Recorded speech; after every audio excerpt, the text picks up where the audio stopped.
Hello friends. Well, I told you I was going to be down here in Springfield, Illinois for my daughter's graduation from the State Police Academy. So we had some time between the bell ceremony this morning and the graduation this afternoon. So I thought we'd stop here at Lincoln's tomb at Oak Ridge Cemetery, and I could show you guys. This is the original tomb that President Lincoln was entombed in before the new tomb was built where he is now, which is on the hill above the old tomb.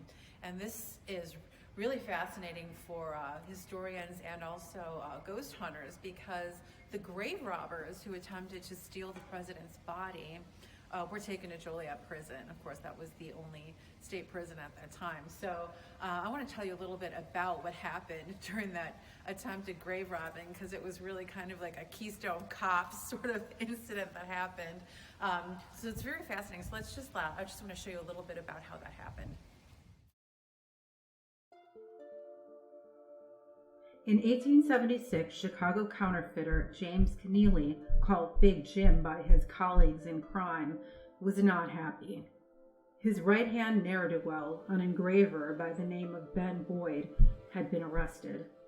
As Boyd worked on the chain gang at Joliet prison, Keneally's money-printing business was at a standstill. He had to come up with a plan to spring Boyd, and fast.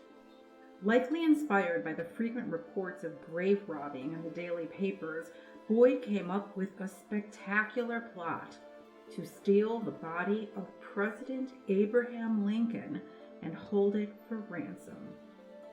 Though the plan was big, it was also simple. Keneally would send his Chicago gang down to Springfield. They'd sneak into Oak Ridge Cemetery, crack the single padlock on the tomb door, grab the casket, and haul it back to Chicago. There, they'd stash it in a Chicago sand dune on Lake Michigan. If the government refused to pay the ransom, $200,000, and the release of Ben Boyd from Joliet, the president's body would remain at large forever. In order to clinch Boyd's release, Keneally had worked out a way of exchange. He'd bought a foreign newspaper, one Boyd could not come by himself inside Joliet prison, and he tore a page in half. He'd given one half of the page to his grave robbers to leave behind at the tomb. After the men had secured the coffin and buried it in the Chicago sands, they'd mark the spot by some natural landmark and send the location information to Boyd at Joliet, along with the other half of the newspaper. In this way, Boyd's jailers would know he was truly part of the scheme, and his information the real deal. The night of November 7th, 1876, found Keneally's hoodlum cronies in Springfield, waiting for darkness to fall over the rolling hills of Oak Ridge Cemetery. It was election night. The gang had chosen this night because Springfield, they reasoned, would be buzzing with activity as farmers and others from the outskirts and boonies came into the city to vote. Surely, no one would notice a group of straggly strangers from Chicago amid the excitement. The gang was comprised of three men: Terrence Mullen, Louis Swagles, and Jack Hughes. It was a compact, efficient little gang. Unfortunately for Keneally, Mullen, and Hughes, however, all was not quite as it seemed. Swagles, you see, had a secret. He was a government snitch. As they slithered down a dark street towards the cemetery grounds, little did the other men know that waiting in the shadows of the president's tomb were several Secret Service agents and two private detectives. The Midwest autumn day had been dark, and by 6 o'clock it was well past dusk at the entrance to the tomb. The three men entered the cemetery stealthily as the revelers filled the local taverns, waiting for the election results to come in. On an adjacent road was a flatbed wagon and horse, with the driver, William Neely, allegedly waiting to whisk the coffin away to Chicago unseen. Neely, however, was also a stoolie. Creeping to the threshold of the tomb, the gang used a hacksaw and file to cut through the heavy iron lock on the door, and worked in darkness to avoid attracting unwanted attention. In the shadows, the work was awkward and laborious, but finally the lock snapped and the men were in. Safe inside the tomb, they lit a lantern and set to work prying off the lid of the president's burial vault.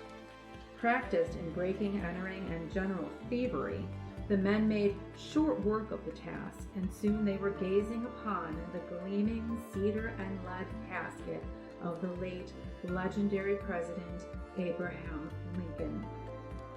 The next stage was more difficult, however. The casket weighed nearly 500 pounds. It was so heavy it was almost impossible for even the three men to budge. Heaving and hoeing, the bandits managed to pull out the coffin only about a foot before halting their efforts, exhausted. Swaggles took off, saying he was going to find the cart driver, Neely, to help with the task. But Swaggles didn't fetch Neely. He fetched the feds. The sting operation burst into action, but as the agents moved through the moonless dusk towards the crypt, chaos erupted when one of the officer's guns accidentally discharged, startling the would-be resurrectionists. By the time the agents entered the tomb, the gang was gone. Frantically searching the surrounding cemetery for the fugitives, the officers mistook some secreted, shadowy figures for the crooks. In a situation both perilous and ridiculous, the agents found themselves in a farcical shootout with what turned out to be Pinkerton detectives. It was an embarrassing moment for the U.S. Secret Service, but the important fact remained. The plot to steal the president's body had been successfully foiled. Though the two criminals fled to Springfield, the Secret Service swiftly tracked the men to their Chicago den and took them into custody.